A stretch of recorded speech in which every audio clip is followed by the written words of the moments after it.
Hi everyone, welcome back to my channel. If this is your first time watching any of my videos, welcome. My name is Daniela and I am a dermatology resident physician.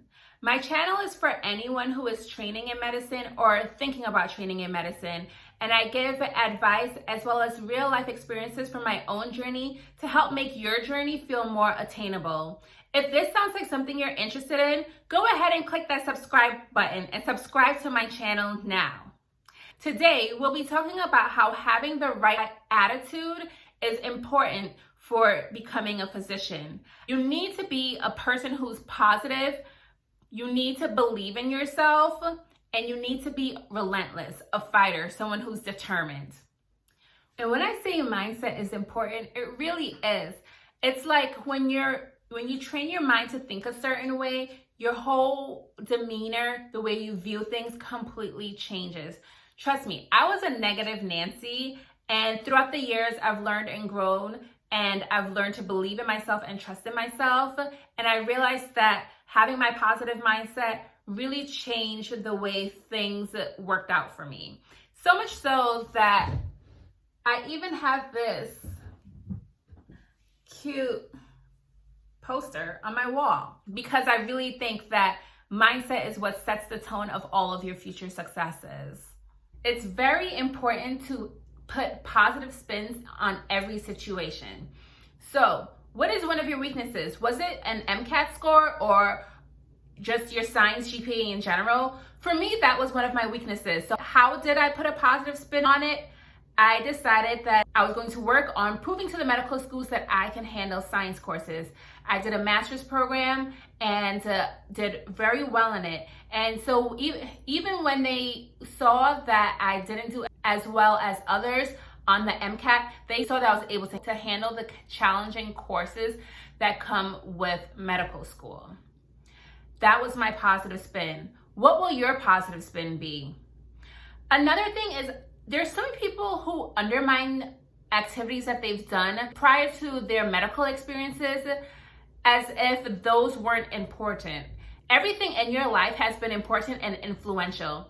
For example, I worked at Victoria's Secret for 2 years, and I was just like, oh man, I wish I did something else in medicine to prove that I can be a doctor. Then I decided to put a positive spin on it, and I was like, Victoria's Secret was a job where I was able to work with many different people. I worked with people of all different backgrounds. I learned how to handle tough situations when people were upset. Customers get upset all the time, just like patients. Able to learn how to handle situations such as that.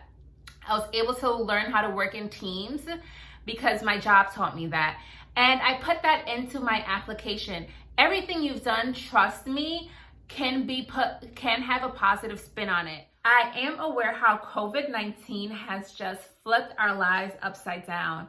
For the pre-meds, I know that maybe shadowing got affected, or research opportunities, or jobs that you were hoping to do in the clinical field and the companies are no longer hiring. For med school, I know that away rotations were taken away, and things just seem so unpredictable right now. But just take a deep breath and keep that positive mindset going and figure out other ways to cross your barrier or your challenge, and know that this is just a hurdle and everything is temporary. Also, what things in your life are you unsure of that you can put a positive spin on? When you start the pre-med journey, it's already a challenging process. When you look at the big picture, it seems like a lot of steps to become a competitive applicant. And while that may be true, it's doable because there's physicians today, which means it's a doable process. The problem comes when you compare yourself to others and feel like you need to fit a specific mold to become a physician. This is not true. Know your strengths and weaknesses and be diligent and strategic about your next steps in becoming a physician. If you need to get your grades up, if you probably need to take a little bit of time off to take a post-bac program, or a master's program, that's okay. Don't compare yourself to the person who was able to complete their 4 years of undergrad and go straight into medical school. That journey wasn't meant for you, and it's okay. It's gonna make you have your own personal story for when you become a physician. For me, I took the MCAT multiple times and applied to med school twice. And in that time, I also took 3 gap years. And in those years, I took the time to figure out that I actually wanted to be a physician. And then I went and did a master's program. And in that time, I learned so much about myself. I met great people along the journey who are still in my life today. And I would not change that experience for anything. So don't compare yourself to others, and understand that the challenges that you're experiencing yourself right now and the barriers that you have to work around are really just going to make your story different and make you a stronger person and more prepared to become a physician. You really also have to believe in yourself. If I had stopped after applying to med school once, or if I had stopped after not doing well on my MCAT, I would not be here today. To be honest with you, when I was a pre-med, I had a lot of insecurities going in. I was a non-traditional pre-med student. There was no one in my family who was a physician. So I just felt like maybe this wasn't the journey for me. When I got my poor scores in my undergrad years, and when I got the poor MCAT, I was like, wow, maybe this is just a sign that I shouldn't even be going to a field like this. But I had people in my life who were very positive, who pushed me along the way. I know that not everyone has that, but even with people pushing me along the way, I still doubted myself. Confidence sometimes is something that you have to teach yourself. Is this going to be through trial and error and realize your strength after the amount of times you stand up after you fall? So I don't expect everyone to feel 100% confident in themselves. And you will have doubts in yourself, but you still have to trust that you put in that work and just do it.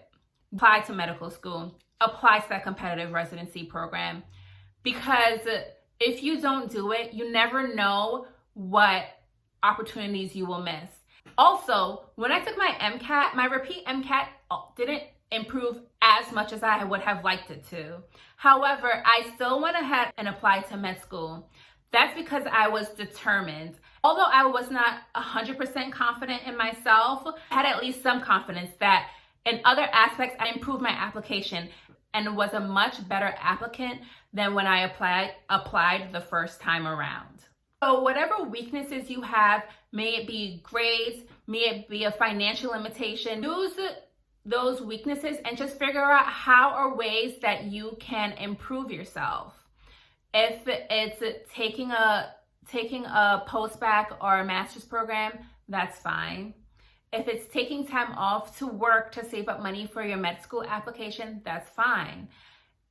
Whatever it is, don't put pressure on yourself and beat yourself up, because then you won't enjoy the journey, and there's joy in every aspect of the journey to make you a great physician in the long run. In med school, your determination will be tested time and time again. There are so many challenges that come with it that I feel like I didn't know as a pre-med. There are so many exams. On top of the fact that you also need to be on the floors working in your 3rd and 4th year, you'll also have to be doing extracurricular activities, research. Then when it comes to your 4th year, just the application process in itself comes with a lot. And you need to still have that relentless mentality and that positive mindset that everything is going to work out in the long run, because at all of those points, you can feel like you are breaking and you can feel like becoming a physician is impossible. But like I said, it's not. When you get to residency, it's also not a walk in the park. You are now working long hours. You are now in charge of someone's health. Pointing these things out because I think that there are a lot of times we feel like, oh, once I get into med school, it'll all be fine. Or once I'm done med school, life is going to get so much better. Don't have that mindset. Try to enjoy the process all throughout the journey and understand each step along the way is going to have its challenges. But having a positive attitude and just thinking about the long run is going to be very imperative in your success. You don't want to miss opportunities because you compared yourself to someone or you listened to someone who told you that you couldn't do it. The reason that you are going to not become a physician is because you decided to give up. Are you at a point in your journey through medicine that makes you want to give up? Write it in the comments and let's chat about it. I really do believe that anyone could become a physician with the right mindset, and hopefully this video did convince you of that. If you also have any questions or want me to speak about a specific topic, make sure to leave a comment below. If you enjoyed what you heard, subscribe to my channel now. Like the video, and thanks for watching. Bye.